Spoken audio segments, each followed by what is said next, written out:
Hi folks, David Waring here again with InformedTrades.com in today's lesson of the day. In our last lesson we began our forex trading course with a discussion of the unique characteristics that separate the foreign exchange markets from other markets. In today's lesson we're going to continue this discussion with a look at exchange traded versus over-the-counter markets, and how the fact that the foreign exchange market trades over the counter affects us as traders. So let's get started.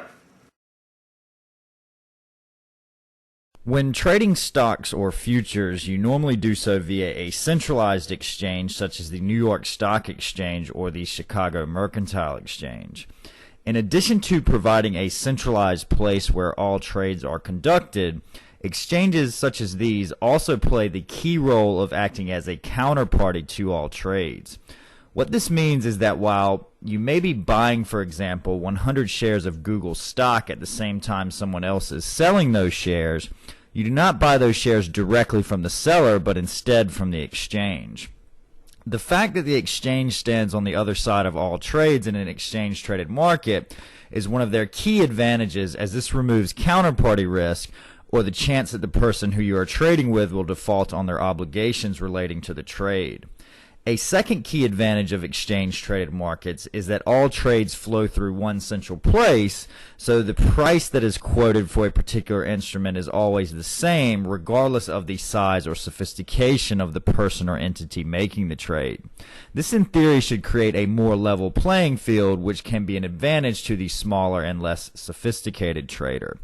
Lastly, because all firms that offer exchange-traded products must be members and register with the exchange, there is greater regulatory oversight, which can make exchange-traded markets a much safer place for individuals to trade. The downside that is often cited about exchange-traded markets is cost. As the firms who offer exchange-traded products must meet high regulatory requirements to do so, this makes it more costly for them to offer these products, a cost that is inevitably passed along to the end user. Secondly, as all trades in exchange-traded products must flow through the exchange, this gives these for-profit entities immense power when setting things such as exchange fees, which can also increase transaction costs for the end user. Unlike the stock market and the futures market, which trade on centralized exchanges, the spot forex market and many debt markets trade on what is known as the over-the-counter market. What this means is that there is no centralized place where trades are made. Instead, the market is made up of all the participants in the market trading among themselves. The biggest advantage to over-the-counter markets is that because there is no centralized exchange and little regulation, you have heavy competition between different providers to attract the most traders and trading volume to their firm. This being the case, transaction costs are normally lower in over-the-counter markets when compared to similar products that trade on exchange. As there is no centralized exchange, the firms that make prices in the instrument that is trading over the counter can make whatever price they want, and the quality of execution varies from firm to firm for the same instrument. While this is less of a problem in liquid markets such as foreign exchange, where there are multiple price reference sources, it can be a problem in less highly traded instruments. While the lack of regulation can be seen as an advantage, as we just discussed, it can also be seen as a disadvantage, as low barriers to entry and a lack of heavy oversight also make it easier for firms offering trading to operate in a dishonest or fraudulent way.